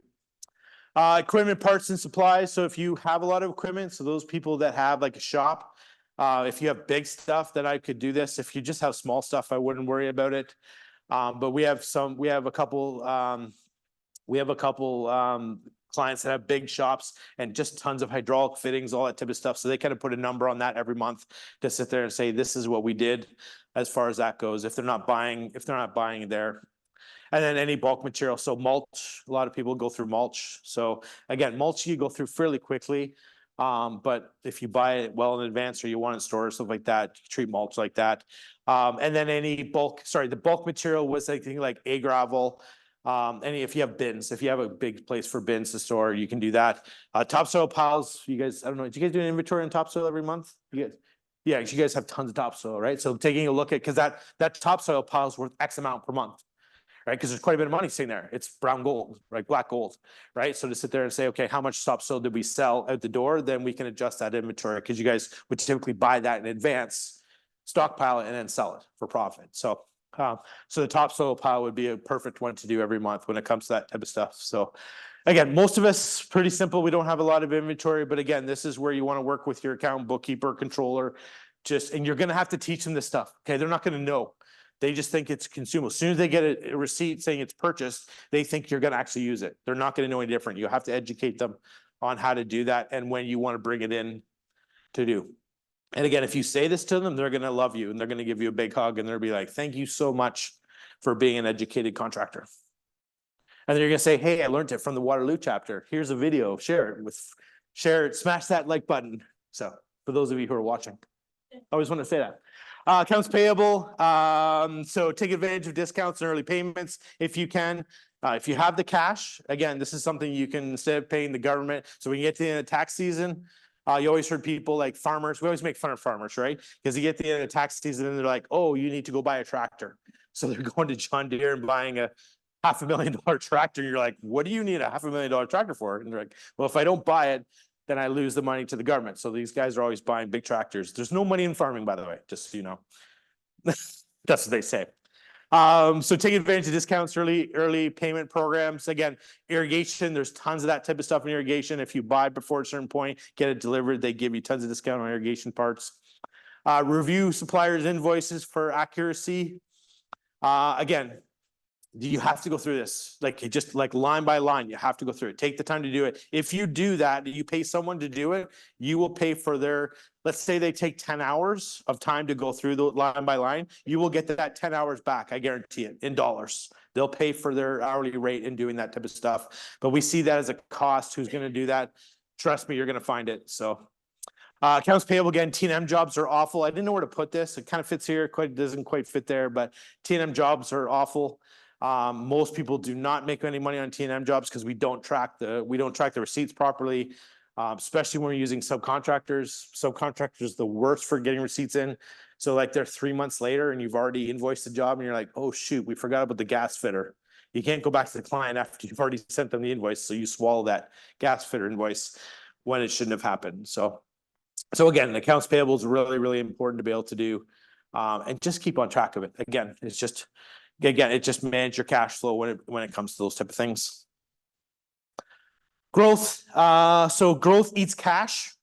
So again, year over year, the last since COVID, again, COVID, when we started with COVID, it was the worst thing that ever happened to our industry. And then about 2 days later, it was the best thing that happened to our industry. The worst thing that actually happened to us was companies that grew more than 20% year over year. Okay. And it was just, we didn't even have to, all you had to do is pick up the phone and you were almost growing 20% year over year. So like, we can't get enough staff. We can't do all that type of stuff. Let's buy a new truck. Let's buy a new excavator. Like it just seemed to be the guys, everyone was growing so much, so quickly, but growth eats cash. Okay. So if you're growing 20% year over year, you're going to be tight for cash because growth eats cash. And people are like, well, what does that mean? Right. So stuff like you buy a new truck. That truck, you need a down payment on it. You need 10 grand for a down payment. That's cash. You hire new staff. You need to get them onboarded. You need to get them into uniform. Eats cash. You have a brand new staff member that screws up and breaks something. That eats cash, right? So if you're growing at that steady rate of more than 20%, lots of stuff's going to happen along the way. You grow like that, you're going to have some clients that you don't know that you're taking work on, that you don't know what they're doing. They're going to get more defaults. So we see a lot of more uncollectible payments and stuff like that. So again, if you're looking at it, people will come to me and say, I can never seem to have enough cash in the bank. I always go like, what was your revenue year over year? And they're like, oh, we kept growing. This is the problem. And that's exactly what it is. You can run a really tight ship and you could be all on top of this. Did you do the math? Yeah. Okay. What was your number? No, I did not for something else. Oh, for something else? Okay. All right. But yeah, if you do 20% and even if you run a really tight ship, cash is still going to be an issue. Okay. It doesn't mean that it's mismanaged. It just means that you're putting out money for stuff that you typically wouldn't do. If you put it 2 maintenance crews year over year, that's setting up 2 trucks, right? That's costly, right? It's just, there's a lot of upfront costs when it comes to that type of stuff. So It's like, I know we have a cash problem, cash problem, but that's because you've grown more. way, Yeah, way more than that, but right? that's a consequence of being Small, but we've seen bigger companies at $5 million do more than 20%. It doesn't take much to do 20% growth every year, right? So it doesn't matter at what size you are, right? At $10 million, it's a bit harder to do that, but again, it's just start scaling, right? It doesn't take long for companies to scale. So growing with a plan is typically what we want you to do. And that next one is that the book talks about sources of capital. So again, we need capital to grow a business. It's just because we're so equipment heavy, you need capital. So the book talks about having a line of credit, secured versus unsecured. So secured line is truck leases, for instance, because the bank is really saying to you, I'm going to lend you this money. If you default on this asset, whatever it is, or truck or house, whatever it is, I can take that back. So it's secured. You're going to get a better interest rate when it's secured, and you're going to get better approval rates when it's secured. Unsecured lines mostly are that we do see with all the time is a line of credit. Okay. It's typically unsecured unless you're going to sign your house, like you're going to sign something as collateral towards it. Most companies are like, you have to sign, if you have a house, they'll want you to sign the house over, right? We want to know that if you default on this line of credit, that we can go after the mortgage or whatever it is on that type of stuff. Most companies right now, it's really, really hard to get an unsecured line right now because that's the first thing that gets default because it's cash flow. As soon as it goes out, the bank has no repercussions to collect on it. Equipment, that's why equipment is so easy to purchase, is because it's, some of the bank could come actually take it, right? So be able to do that. So watch the line of credit versus that. Again, equipment financing, lease, purchase, rent. This one changes all the time right now. Even I think we talked in the spring about, purchasing stuff right now, and the truck market's shifted huge right now. Gone are the days of 6 months ago when you could buy a brand new truck and then keep it for 6 months or even 3 months and flip it and get a check for 10 grand. Just doesn't happen right now, right? So even those financing rates are coming down. Lease rates are high right now. So like you're looking at 8 to 10%. Someone said the interest rate's coming down. Anyone heard the Bank of Canada rate's coming down? Did it today? Or it's coming down? This month is coming down. So again, that's, today the announcement came down. Okay, so which is good. Like the government's doing that on purpose, right? Because inflation was just getting crazy. So they raised the interest rate, which then everything just went up. Prime plus went up, right? So we're seeing that in truck leases right now. Already, again, if you have the cash, purchase it. To me, a lot of times in our industry, I see one or two extremes. I see people taking on too much leases and not enough, not enough equipment on the balance sheet. Or I see people grow up like they paid for everything and they have no debt, but then they still can't pay the bills, right? So there's a good line there of good debt. So you need a balance. If you have everything paid off and you have all this money tied up in equipment that you can't get access to or you can't pull out, then you're typically not going to have enough money to grow. So there's a line there. And it's just like good debt versus bad debt, right? So that's just like anything. Credit cards are bad debt, a mortgage is good debt, right? Depending on how you look at it. So but in this one, the lease, purchase, rent changes all the time. So I always tell people it's really what you're looking at today. For winter, right now, I would say this coming winter, we're seeing a huge increase in guys renting equipment rather than buying it or leasing it. So we have a couple clients that are equipment people. Where did our Bobcat guy go? He's gone. What's his name? Rob. I was going to ask Rob that question. But yeah, we're saying no one's buying equipment right now. It's crazy. No one wants to purchase it. So we're seeing way more calls that are suppliers for renting loaders and blades and stuff like that than we've ever seen. The last 2 years, people are just like, I'll take another loader. I'll take another loader. So Dave, I need the mic before I ask you this question over there. The financing rates on equipment are really low right now. They're coming down Trucks, not so much, but equipment, on equipment, we're still getting 0% and 0.5% on stuff. Yeah. So weather the storm, buy it cheap right now. Yeah. And again, that's always good economics, right? If you could buy low when no one else is buying, you get a better deal. And typically, for those of you who don't know, typically those 0% financing rates are coming from the manufacturers, right? Because they're overstocked right now. So instead of slowing the plant down, they're going to offer 0% financing and get that equipment rolling so they can keep the manufacturing plant rolling, right? So pure economics. So it comes to that. Sorry, what was that? Yeah. To 12,000. Okay. So that's the CNLA discount, right? Yeah, it was down to like 3,500 and less in recent years. Now Yeah. it's back up again. Back up to 12, right? And again, that's the manufacturer saying, how can we push more trucks? Right? A year ago, they didn't need that incentive because everyone's still buying trucks. Now they're sitting there, say, with all this inventory. So again, good time to purchase. People are uncertain, so they're not buying stuff. I honestly, this is my opinion, quick, but I think we're at the bottom of it. Obviously, the interest rate going down. I was at the Skidoo dealer the other day, looking, not buying. Marlon, I haven't bought anything yet. But like the Skidoo dealer was like, he had sold 2 snowmobiles from January till March. He sold 2 snowmobiles, and that week he sold 3 already, like a week ago. So I think the consumers' confidence is coming back up again. So hopefully this is the lowest point we get. So, and again, the bank of interest rate means that they feel the same way. So, okay, financial planning talks a lot about in the book about budgeting. Again, I've talked about this, so I'm just going to go over it quick. But again, budgeting for sales, again, separate it out as best you can, what your direct costs, what your overhead are, run scenarios throughout the year.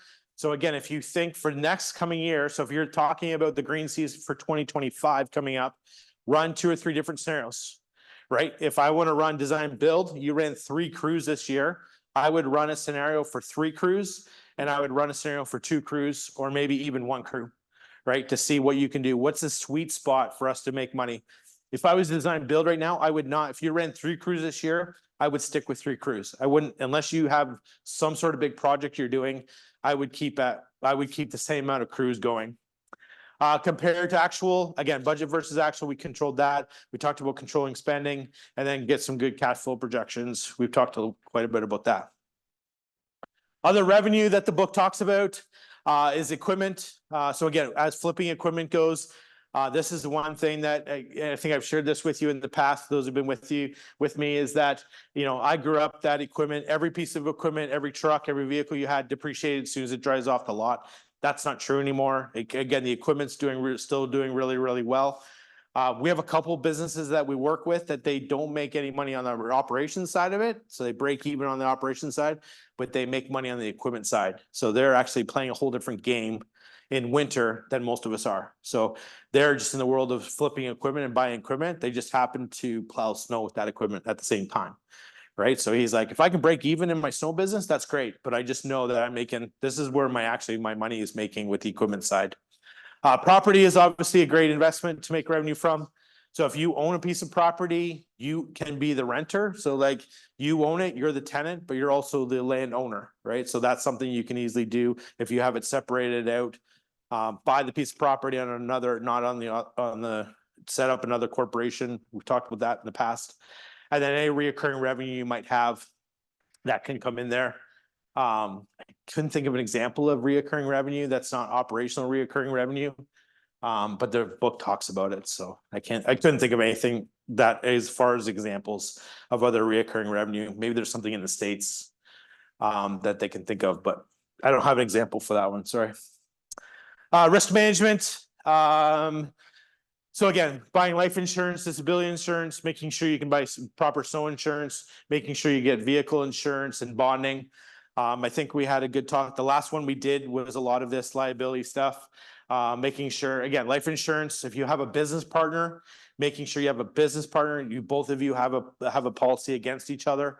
Because I see too many people that hurting. We have a client right now, business partner passed away, not life insurance, and the existing partners like cash strapped to pay off the widow, right? And he's just struggling. Like it's just draining the business right now because there was not a life insurance policy in place. Something simple as a life insurance policy. It's a write-off. The company can pay for it. Real easy thing to do to be able to do that. Again, I would say most people have liability insurance, snow insurance. We're going to talk about that next month. Vehicle insurance is pretty easy. Keep on top of your vehicle insurance. Like I would say once a month, go through your vehicle insurance, send it to your broker. They tell me all the time, the insurance brokers say all the time, they're like, most contractors have vehicles they've sold and they're still paying a policy on it because we don't update them. We always tell them when we get a new vehicle. We very rarely tell them when we sell a vehicle.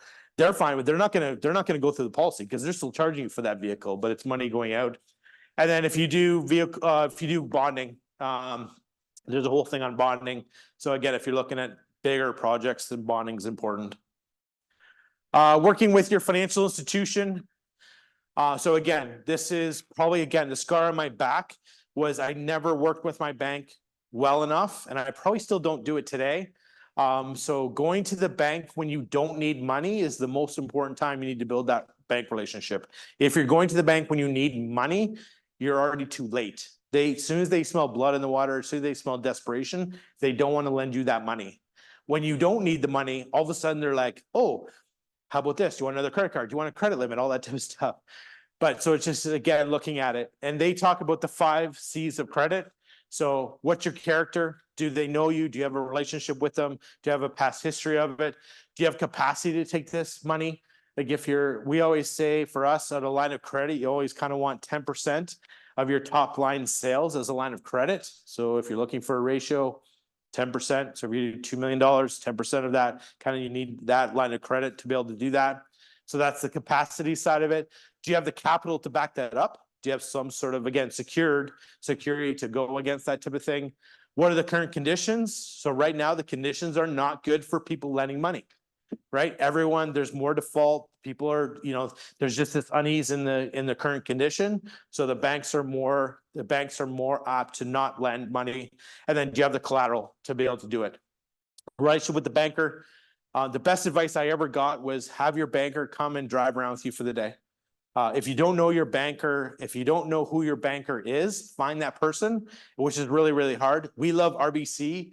RBC is doing a killer job right now, in my opinion, for small businesses. So we have a RBC account manager for all of Ontario. If you bank at RBC, you don't have a good account manager, come see me. Or if you want a bank, I can get you that. It took me 5 years to find this person. But they're doing it. I think they're doing a really, really good job with small businesses right now. So they're actually saying to people, like, they're actually trying to keep bankers or account managers in their roles rather than them moving up.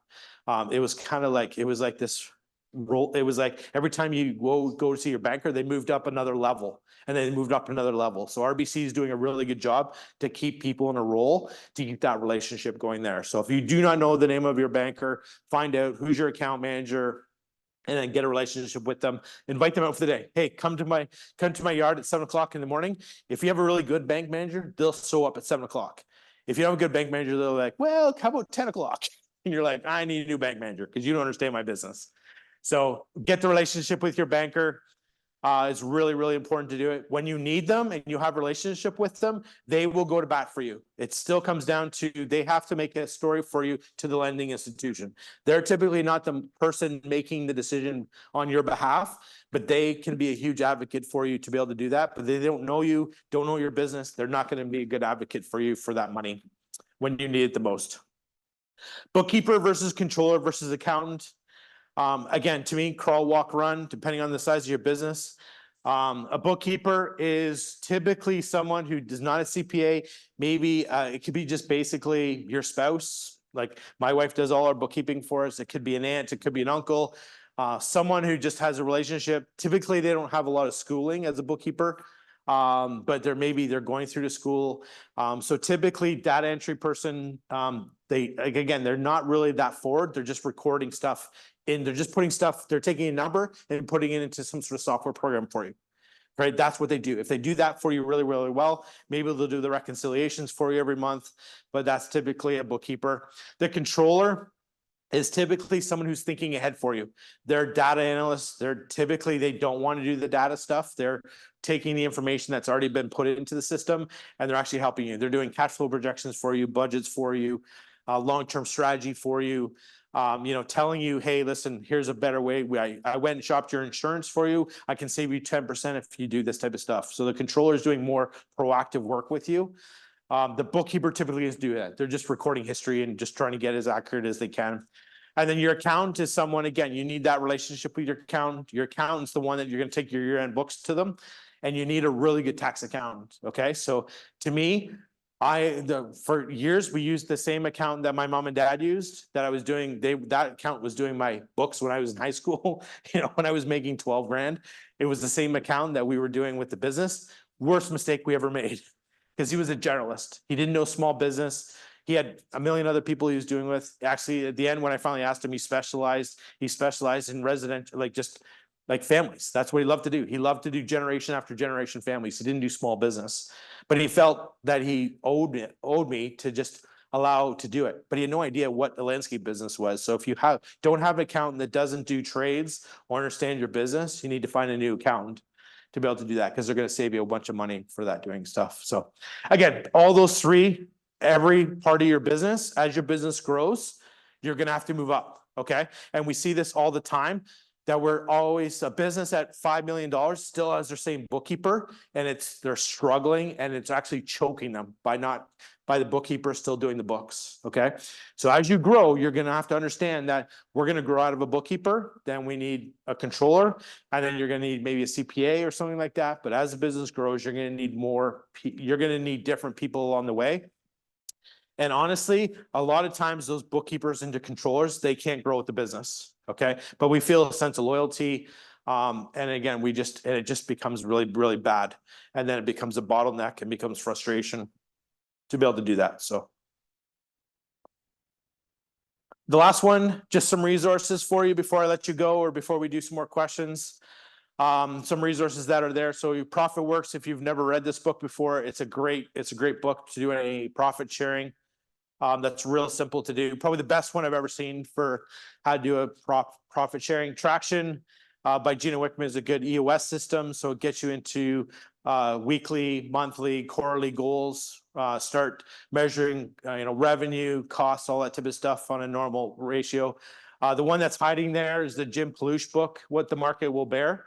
So if has anyone ever seen this book? Have you ever seen this book before? So really LMN is this book, right? So Mark Bradley was hired Jim Palouche to do it. So if you open this book up, it's really just a digital LMN right now. It's pretty neat to see. It's like, wow, I didn't know that. So What the Market Will Bear is really, really good. Kind of one of the original consultants within the green industry that lived in Newmarket. He passed away a couple years ago.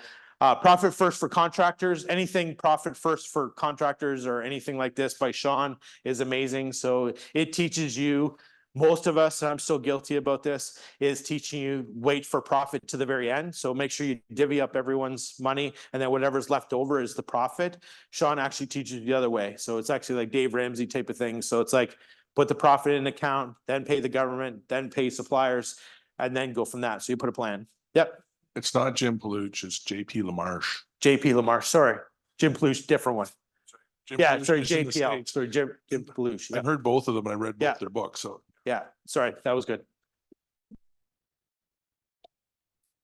Yeah, Paul LaMarche has passed away. Jim Palouche is still alive and he's in the States. Thank you for that clarification. So Profit First for Contractors is good. It's just good. It's just a different way of doing business. But again, most of us leave the profit to whatever's left, where if you actually put it into those like envelopes, if you ever listen to Dave Ramsey, he talks about enveloping money. Same type of thing for that. And the Pumpkin Plan is a really good book, really easy. Mike's written a bunch of books, but the Pumpkin Plan is really good on strategic. And he talks a lot about being strategic about money and how you treat money within your business. So a couple resources there for that. Anyone else have any good resources for money, like budgeting, financials, any good books you've read that you'd be willing to share with the group? Manage by the numbers. Okay. Do you have an author? I don't, but you'll find it breaks it down into very simple terms and it's a story. It's written as a story about a couple that starts their own business. Okay. Goes through every financial factor ratio you need to run a business. Okay, perfect. That's a good one. Okay, I've never heard of that one. I'll look at that one. So, anyone else have any resources that they've used for this? No? Okay. And that's it. My information's here. Again, if you want this presentation, send me an email or I can send it to you. Yeah, thank you again for those of you who joined us online, those of you who are watching the recording, and those of us who are here tonight. Thank you for participating, and we will see you next month to talk about snow insurance, which will be another exciting one and exhilarating. So thank you so much and have a great night, everyone.